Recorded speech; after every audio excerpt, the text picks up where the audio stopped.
all need to make smart decisions with our money. The Long-Term Investor podcast shows you how by distilling complex financial matters into easily digestible lessons. And now, here's your host, Chief Investment Officer at PlanCorp and the author of Making Money Simple, Peter Lazaroff. Welcome to The Long-Term Investor. This is the fourth episode in a short series about portfolio construction where each episode is building on the previous one. So if you missed the first three, they are linked in the show notes at thelongterminvestor.com. But we have talked about what is the market portfolio and how should it influence how we invest. We've talked about index versus factor investing, so focused in on that stock sleeve part of the portfolio.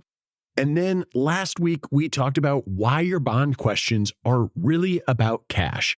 And I ended that conversation saying, okay, now it is time to implement. And we are going to start with the biggest decision in your portfolio, which is your mix of stocks and bonds.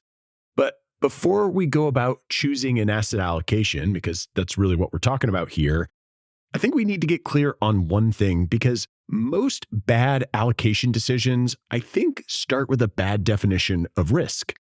Now, there are lots of different types of risk, and most people talking about investments will use volatility as the definition of risk, which isn't necessarily wrong, especially for true capital allocators. But for investors like you, the one I want to focus on is the risk of failing to fund your life. Your portfolio is going to go down in value. It's just something that's going to happen, and we never know when or why the next downturn will occur, but we can build a portfolio that assumes that we will experience downturns with a similar magnitude and frequency as we have in the past. And that's why I think it's more important for us to focus on that risk of failing to fund your life. And funding your life isn't just about not running out of money. I think it's about having enough to use it in ways that you won't regret later. And once you define risk that way, I think you can start to see that stock and bond decision for what it really is. It's not this moral choice, and it's certainly not a search for safety. It's really just a trade-off. Stocks carry the risk you can feel. They have those big swings, the scary headlines, and those drawdowns that test your nerves. Stocks also give you the thing that long-term investors actually need, which is the best shot at compounding your savings greater than the rate of inflation so that you can not just protect your purchasing power over the decades, but grow it. Now, bonds, they reduce that visible volatility. They steady the ride, but they don't eliminate risk. They change the kind of risk you're taking. When you own more bonds, you're often trading away the risk of that scary statement or those big drops in your portfolio for the risk of a quietly underfunded future. You're effectively paying for comfort with lower expected long-term growth. And that can show up later as one of three outcomes. Either it makes you need to save more, you need to work more, or spend less than you hoped. So here's my starting point. If you're a long-term investor and you can tolerate it, equities should be the default growth engine. And not because stocks are safe, I mean, they're not, but because the long-term risk of not owning enough stocks is often bigger than people admit. And at the same time, I'm not here to shame bonds. Bonds definitely have a job. And for a lot of people, bonds are what keep them invested in stocks when markets get ugly. And that behavior, the ability to stick with the plan, probably matters more than finding the mathematically optimal mix. So in the rest of this episode, we'll do two things. First, we're going to decide the right mix of stocks and bonds based on your ability to take risk and your willingness to live with it. And then we're going to talk about implementation. So how to fill the stock sleeve, how to think about bonds, where cash fits, and how to rebalance without making it up as you go. So let's get started with this foundation. Choosing the right mix of stocks and bonds. This is asset allocation.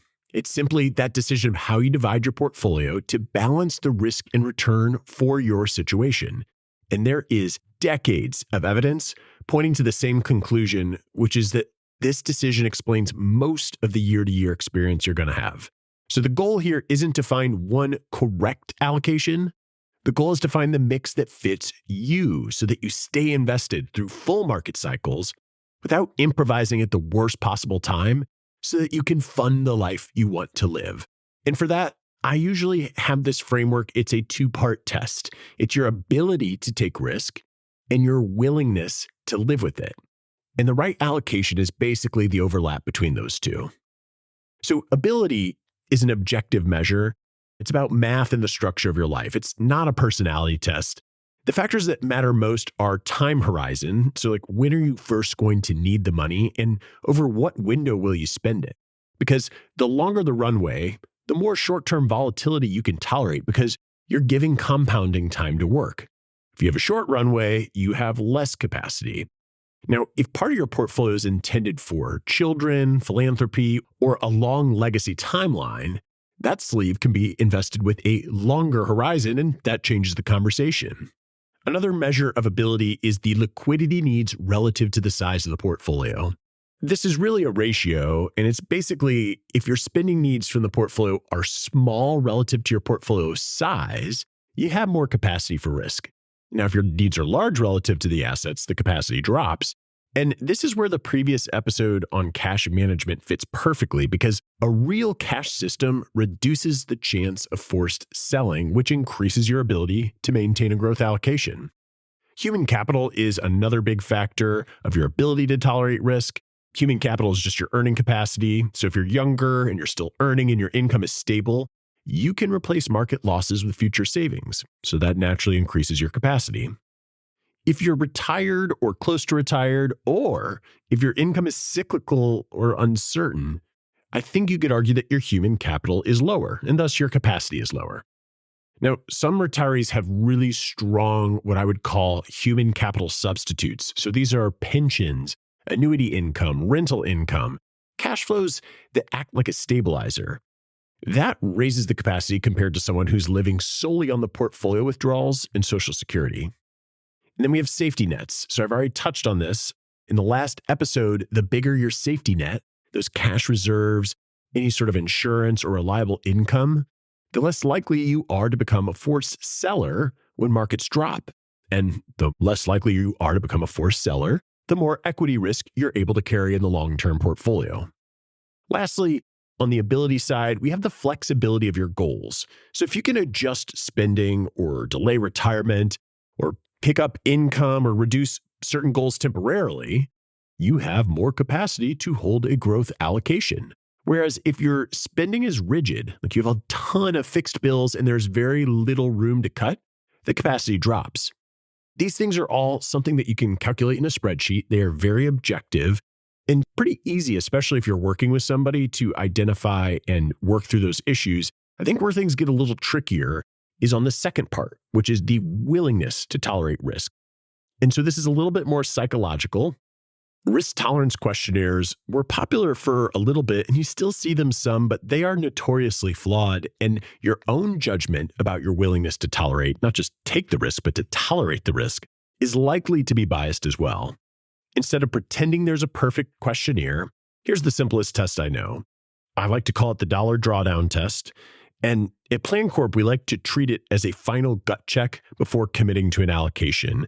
Because there's a lot of things that we go through in a discovery meeting where we have training to sort of collect what we think willingness is.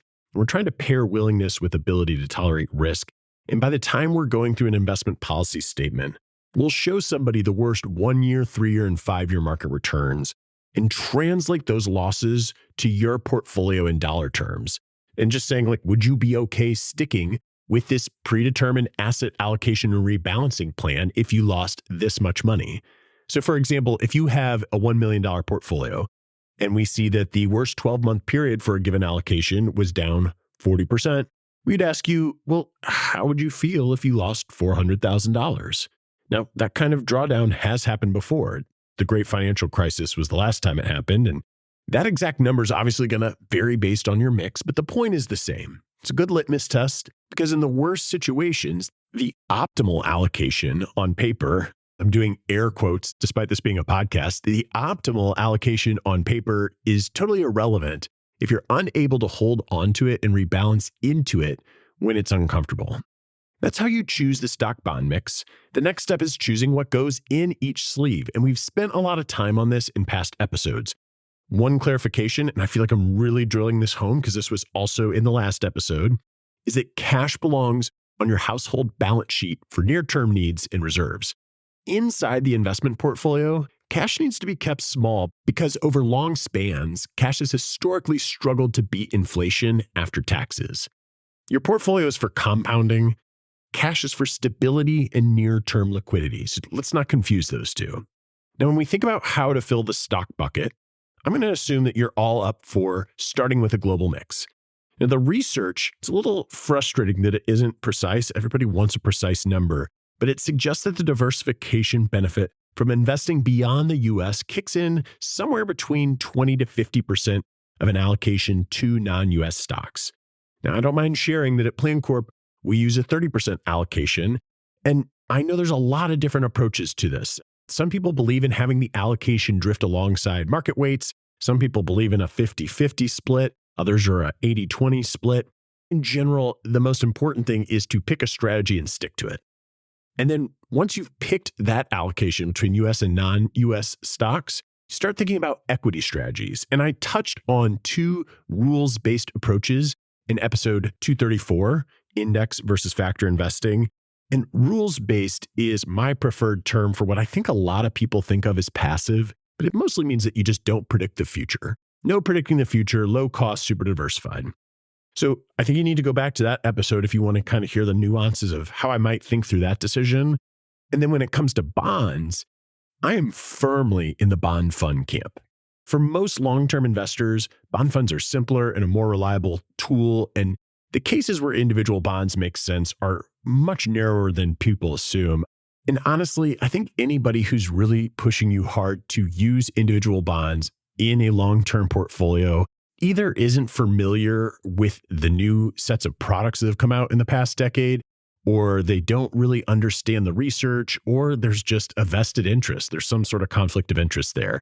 It's just, to me, it's overwhelmingly in favor, all the evidence of using a bond fund rather than an individual bond. And when it comes to bond funds, this sometimes surprises people, but again, I'll link to some episodes in the show notes at the Long-Term Investor. But when it comes to bond funds, I'm more hesitant to use index funds there because the bond market is so much different than the stock market, structurally speaking. Perhaps the most notable difference, I think, just being that over half of bond purchasers don't have a return maximization objective. And really think about that, because when people go and buy stocks, it's to make money, but there are more than 50% of the overall bond market are buying bonds for a reason that has nothing to do with earning a profit. So naturally, that is going to shift some things. There's also just some inefficiencies with the way that bond indexes are constructed. And so the case for indexing in stocks, which is a very good case, really doesn't apply to bond markets. It's just a totally different animal. If you want to learn more about that, I have a whole episode dedicated to it. You can find that link in the show notes at thelongterminvestor.com. Lastly, rebalancing. I haven't done an episode on rebalancing in a long time, and since I just referenced an episode that's maybe 20 months old, I'll just spend a few minutes here on rebalancing before we close out. So rebalancing brings your portfolio back to the mix of stocks and bonds you intended, and there are some periods where that can enhance return, but I think it's better to set your expectation around it as being a risk management tool. Now, I've looked hard for what would be the perfect rebalancing strategy over the years. I mean, you would not believe the number of papers, the number of spreadsheets that have been dedicated to this measure. But the simple answer, and somewhat the disappointing answer, is that there just isn't one without knowing what volatility and what returns are going to be in advance. Now, obviously, if we knew that, this would all be a lot easier. But the thing is, different strategies work over different time periods, depending on what the returns are daily, monthly, quarterly, annually. And so if it depends on what period you measure, we can't really know what's going to work without perfect foresight. So we're not going to have that. And to me, that means that the most important thing you can do is pick a system and stick with it forever. The two most practical systems, in my opinion, are calendar rebalancing, which is really just picking a fixed date, often quarterly or annually, and then resetting the portfolio to the target weights. The other system is threshold rebalancing, where you define tolerance bands. You might say plus or minus 5 percentage points or plus or minus 10 percentage points around major sleeves of the portfolio, and then only rebalance when the drift exceeds those tolerance bands. Now, the evidence, it's going to show you that there is not a single winner of strategy across all periods or all portfolios, but our research generally suggests that if you're going to be able to use threshold rebalancing and you're able to review that every single day, that is probably what's going to come out ahead the most. We obviously do that at PlanCorp, but I do realize that individual investors may not want to check their portfolio every single day.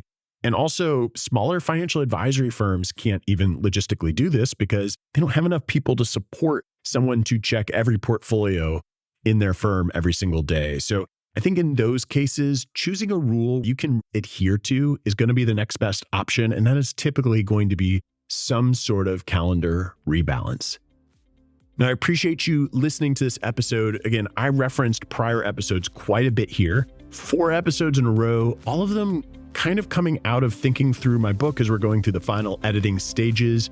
If you want to get some updates on my new book that will be out in 2026, you can sign up for those at theperfectportfoliobook.com. Again, that is theperfectportfoliobook.com. As always, thanks for listening, and until next time, to long-term investing.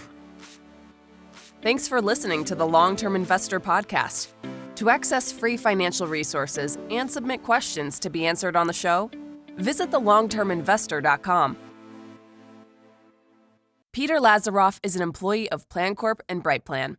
All opinions expressed by Peter and any podcast guests are solely their own opinions and do not reflect the opinions of PlanCorp or BrightPlan. This podcast is for informational purposes only and should not be relied upon as a basis for investment decisions. Clients of PlanCorp and BrightPlan may maintain positions in the securities discussed in this podcast.